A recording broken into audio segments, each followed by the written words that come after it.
مرحبا بكم في الفيديو ديال اليوم 2 شهر 12 2024. بالنسبه للمواضيع اللي غنشوفوا اليوم، اول موضوع غادي نتعرفوا على المده ديال العطله ديال ناتالي للابناء او الاطفال اللي كيمشوا المدرسه. هذه السنه غادي تكون طويله شويه. غادي نتعرفوا على التواريخ ديال العطله لكل جهه لكل ريجيون. كنعرفوا ان كتختلف هذه المساله من ريجوني الى ريجوني. بالنسبه للموضوع الاخر غادي نتعرفوا على الانواع الاقامه او انواع البرميسو دي سوجورنو اللي كتعطي للشخص الحق انه يطلب الكارتا دي سوجورنو ديال 10 سنين، يعني اكس كارتا اللي كان سميتها بيرميسو دي سوجورنو او الكارتا دي سوجورنو الليميتاتا اللي تبدلت دابا ولات المده ديالها محدوده. كاينين بعض انواع ديال الاقامه او ديال البيرميسو اللي ما كتعطيناش الحق اننا نطلبوا هذا النوع ديال الكارتا واخا تكون عندنا الشروط الاخرى. بالنسبه للموضوع الاخر غادي نتعرفوا على مسألة الإقامة أو لا ريزيدينسا في حالة أن الشخص كيشد البرميسو أول مرة. غادي نتعرفوا على المسألة ديال الإقامة في حالة أن الواحد جدد البرميسو، واش ضروري أنه يخبر الكومونة إلا كان ضروري شنو هو السبب. فهادو هما المواضيع اللي غنشوفوا. بقاو معايا حتى لاخر الفيديو. وقبل ما نبدا في المواضيع كنتمنى انكم تخلوا لايك للفيديو. الناس اللي كيشوفوا القناه لاول مره كنتمنى انكم تسجلوا بالقناه وتفعلوا الجرس باش يجيكم اشعار بالفيديوهات المقبله. الموضوع ديال التسجيل في لاناغرافي ديال كوموني او طلب لا ريزيدينسا.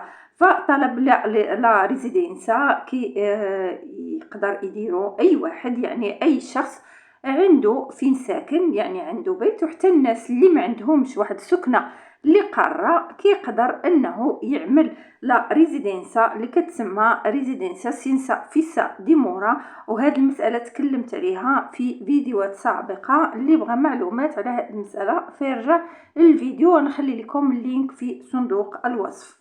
بالنسبه للناس اللي كياخذوا البرميسو لاول مره، فالسؤال واش هما مجبرون انهم ياخذوا لا ريزيدينسا او يطلبوا لا ريزيدينسا. بالنسبه لهذا المساله كتختلف يعني من كومونه لكومونه، وحتى كاين بعض الاشخاص اللي ما كيبغوش ياخذوا لا ريزيدينسا لظروف ما او لسبب ما. كنعرفوا ان في الاول ملي كيدخل واحد لايطاليا فغير ضروري انه يطلب لا ريزيدينسا، فكتكون عنده لوسبيتاليتا. ملي كيدخل كيطلب لوسبيتاليتا لان مجموعه من الكوموني ما كيعطوش لا ريزيدينسا بلا ريتشيفوتا ديال لا دوماندا ديال البرميسو الاول. اما بعد او اغلبيه كوموني كيعطوا لا ريزيدينسا واخا الواحد عنده غير لا ريتشيفوتا ديال ريلاشو ديال البرميسو او اول بيرميسو. قانونيا اي واحد دخل الى ايطاليا اما بسبب العمل او لاسباب يعني اسريه، يعني بير موتيفي فاميلياري، ومشى طلب لا ريزيدينسا او طلب البرميسو عفوا، فعنده الحق انه يطلب حتى لا ريزيدينسا في الكومونه. ولكن هنايا السؤال مطروح، واش الشخص مجبور انه يطلب لاسكريبسيوني الاناغرافي او لا ريزيدينسا؟ قانونيا اي واحد هنايا مقيم بايطاليا ساكن في ايطاليا خصو تكون عنده لا ريزيدينسا. علاش لا ريزيدينسا؟ لان خصهم يعرفوا الناس او هو احصاء اللي اي شخص مجبر انه يعطي الحق للدوله انها تعرف فين ساكن وفين هو عنده الاقامه. هنايا نقدروا نفرقوا ما بين الاقامه والدوميتشيليو. الدوميتشيليو اي واحد عنده الحق انه يكون عنده دوميتشيليو في سكنه ثانيه، ولكن ضروري اي واحد يكون عنده لا ريزيدينسا. بالنسبه الناس اللي كياخذوا اول مره البرميسو دي سوجورنو، واش ضروري ياخذوا لا ريزيدينسا؟ واش يكون شي كونترول؟ ما كيكونش شي كونترول، ولكن ضروري ملي غيسالي البرميسو الاول والشخص يبغي يدير رينوفو ديال البرميسو ديالو او تجديد البرميسو، فضروري يكون مسجل في لاناغرافي ديال الكوموني، يكون عنده سكن. مساله اخرى بالنسبه للناس اللي كيبدلوا لا ريزيدينسا فضروري انهم يديروا او يخبروا لا كويستورا، ومن الاحسن يديروا لا جورنامينتو ديال تيتولو دي سوجورنو. هذا بالنسبه للناس اللي كيبدلوا لا ريزيدينسا من بروفينشا لبروفينشا، يعني من عمالة إلى عمالة أخرى، أو من لا ريجيوني أو إلى ريجيوني أخرى. هذه قانونيا ضروري لاجورنامنتو. بالنسبة للناس اللي كيحولوا لا ريزيدنسا داخل كوموني وحدة، ففي هذه الحالة ماشي مجبر أنه يدير لاجورنامنتو ديال التيتولو دي سوجورنو ديالو. المسألة الأخرى الثانية اللي يعني قانونيا كاينة، ولكن الادارات ما كيحكروش عليها، او الكوموني ما كتحكرش عليها، وهي ان قانونيا اي واحد دار رينوفو ديال البيرميسو دي سوجورنو وجا البيرميسو الجديد، فضروري انه يخبر الكوموني يدي البيرميسو الجديد الكوموني باش تبدل لا داتا ديال صلاحيه ديال البيرميسو. لان كنعرفوا ان باش يطلب الواحد لا ريزيدنسا كيطلبوا ليه الباسبور ديالو اللي خصو يكون صالح فيه صلاحيه او تاريخ صلاحيه، يعني ما يكونش سكادوتو، والبيرميسو دي سوجورنو. لهذا فاش كنبدلوا البيرميسو ديالنا فضروري اننا ندو البيرميسو الجديد الكوموني. بهذه الطريقه الكوموني كتخبر لا كويستورا على لاجورنامنتو ديال لي داتي او ديال المعلومات ديال الشخص اللي ساكن عندها في البلديه. وهذا كنتمنى انه يكون اجابه على السؤال اللي سالت الاخت اللي خدات البيرميسو او اول بيرميسو، وسالات واش ضروري انها تسجل او تسجل في لاناغرافي، يعني تاخذ لا ريزيدنسا. غير ضروري، ولكن ملي تبغي ديري رينوفو ضروري انك يكون عندك اون ريزيدنسا. بالنسبه للموضوع اللي كيتعلق بالبيرميسو دي سوجورنو ديال 10 سنين، او الكارتا دي سوجورنو، او الكارتا اللي كتسميتها بيرميسو دي سوجورنو، فهذا النوع من البيرميسو عنده مجموعه من الشروط. اول شرط مهم اننا عند الطلب الشخص اللي كيبغي يدير دوماندا خاص البيرميسو ديالو يكون فاليدو، واخا يكون مسالي غير بنهار ما كتقبلش ليه لا كويستورا الطلب ديالو. اما بالنسبه لانواع البيرميسو دي سوجورنو اللي ما نقدروش نطلبوا بهم هذا النوع من الكارتا ديال 10 سنين، عندنا البيرميسو ديال القرايه او البيرميسو بير ستوديو اللي كتكون المده ديالو سنه، بيرميسو ديال التكوين المهني يعني بيرميسو بير فورماسيوني بروفيسيونالي. كنعرفوا ان هاد جوج الانواع ديال البيرميسو كيدخل بهم الشخص، يعني كيدخل بفيزا لهذا السبب، وكياخذ البيرميسو اللي كيكون المده ديالو عامين ديالو سنه وحده، كيتبدل كل عام حتى كيسالي الشخص القرايه ديالو، لانه دخل اصلا من اجل القرايه. الا بغى يبدلو كيبدلو، ولكن اما بير موتيفي دي لافورو او موتيفي فاميلياري. وهذيك المساله ديال تحويل البيرميسو من البيرميسو ديال القرايه للبيرميسو ديال العمل او ديال لاسباب عائليه عندها شروط تاهميه، او تحويل او الكونفيرسيون عفوا عنده شروط. بالنسبه للبيرميسو الاخر اللي ما كيعطيناش الحق اننا نطلبوا الكارتا دي سوجورنو، عنده البيرميسو بير بروتيزيون تيمبورانيا او الحمايه الخاصه اللي دابا عند الاكثريه ديال الناس اللي جايين من اوكرانيا. بالنسبه وكاينين الناس اخرين اللي كانوا طالبين الحمايه الدوليه ولا كوميسيوني ما لقاتش فيهم الشروط باش تعطيهم الحمايه الدوليه، فكتعطيهم هذه الحمايه الخاصه.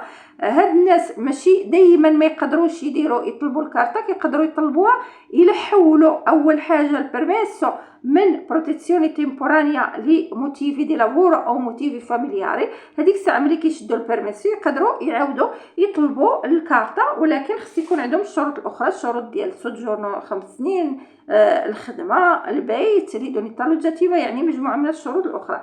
عندنا الناس اللي كان عندهم بيرميسو بير موتيفي ومعناتها هذا البيرميسو ما بقاش، يعني ولات بلاصتو بروتيزيوني تيمبورانيا. عندنا لا ريكيستا بروتيزيوني انترناسيونال. اش كتعني هذا النوع من البيرميسو؟ هذا النوع من البيرميسو هو داك البيرميسو اللي كيكون غير ورقه، كتكون المده ديالو 6 شهور، في الاول كيكونوا 3 شهور، وفي مره الثانيه 6 شهور، وكيبقى الواحد كيبدلو كل 6 شهور حتى كيمشي كيعطوه رونديفو باش يمشي قدام لا كوميسيوني، ولا كوميسيوني كتقرر.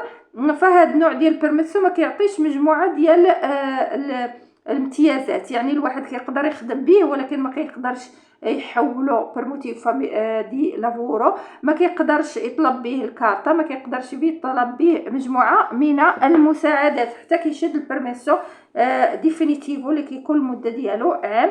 يعني هذا كيعني بان اي بيرميسو اللي كتعطينا لا كويسيون كيكون المده ديالو اقل من سنه، فهذا ما كيعطيناش الحق اننا نطلبوا الكارطه. هذا ما كيعنيش ان يكون واحد عنده بيرميسو باقي فيه 6 شهور ونقولوا ما عندناش الحق. لا، كاينين انواع ديال بيرميسو اللي كيتسماو بيرميسو دي سوجورنو دي بريفي بيريودو، يعني كتعطي فيهم اقل من سنه، يعني كيكونوا فيه 6 شهور. فهذاك البيرميسو كيتسمى تيمبورانيو، كيكون الواحد شادو غير واحد المده ومن بعد خصو يرجع البلد ديالو الا حولوا اللي او كان هذا النوع من البيرميسو كيسمح ليه باش يحولوا لبيرميسو او انواع اقامه اخرى. هادو هما يا انواع البيرميسو اللي دي سوجورنو اللي كيعطونا الحق اننا نعملوا او نطلبوا الكارطه ديال 10 سنين. اما الانواع الاخرى فاي واحد عنده انواع مختلفه على الانواع اللي ذكرت دابا عنده الحق انه يطلب الكارطه دي سوجورنو. طبعا خصو يكون ريديتو، يكون عنده سوجورنو كيقول ديال 5 سنين، يكون عنده لا فيتو او الكونتراتو ديال فيتو، لا كان شاري لاتو دي كومبرا فينديتا. خاصو يكون عنده لي دوني تالوجاتيف، يعني الدار تكون قاده الناس اللي فيها، يعني يكون فيها هادوك الناس اللي في الستاتو دي فاميليا تكون قادهم الدار اللي ساكن فيها، وهذا كيكون عن طريق شهاده اللي كيجيبها الشخص من الكومونه. وكذلك خاص شهاده لغه ا2. هادو هما يا الشروط باش نقدروا نطلبوا الكارطه دي سوجورنو. بالنسبه للعطله ديال اعياد الميلاد ل 2024 2025 كنعرفوا كتبدا في شهر 12 وكتسالي في شهر 1. هاد السنه غادي يكون العطله لمده 17 يوم، يعني كتكون اطول من السنوات اللي فاتت. المساله الثانيه كاينين بعض الجهات اللي غادي يجلسوا قبل، كاين بعض الجهات اللي غيجلسوا من بعد. هنايا غادي نشوفوا جهه بجهه، يعني لي ريجيوني عندنا فاليدا اوستا ترنتينو دي جي، عندنا فينيتو و فرولي فينيسيا جوليا اي بيمونتي غادي يجلسوا من 23 حتى 6 شهر 1. نفس المساله بالنسبه لومبارديا، ليغوريا، ايميليا رومانيا، توسكانا.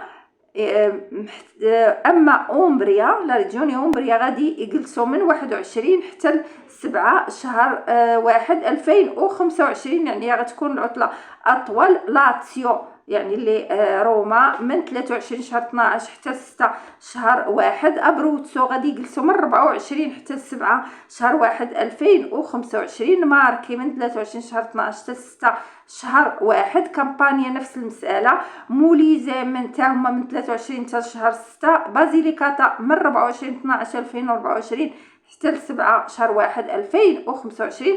كالابريا من 23 شهر 12 حتى 6 شهر 1 2025. نفس المسألة بالنسبة لبوليا، سيتشيليا، سردينيا. هادو هما يا جميع التواريخ أو الفترة ديال العطلة بالنسبة للمدارس من لازيلو نيدو حتى لا ماتيرنا أو سوبريوري.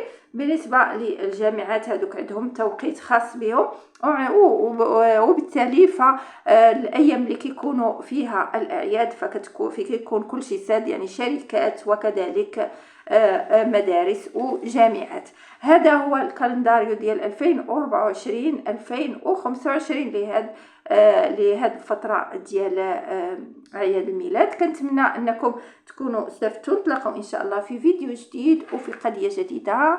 كنتمنى انكم تخلوا اللايك للفيديو، والناس اللي كيشوفوا القناه لاول مره كنتمنى انكم تسجلوا بالقناه، وكنرحب بالناس الجدد اللي تسجلوا اليوم. وكنشكركم دائما على التعليق ديالكم، على اللايك، وتحيه طيبه.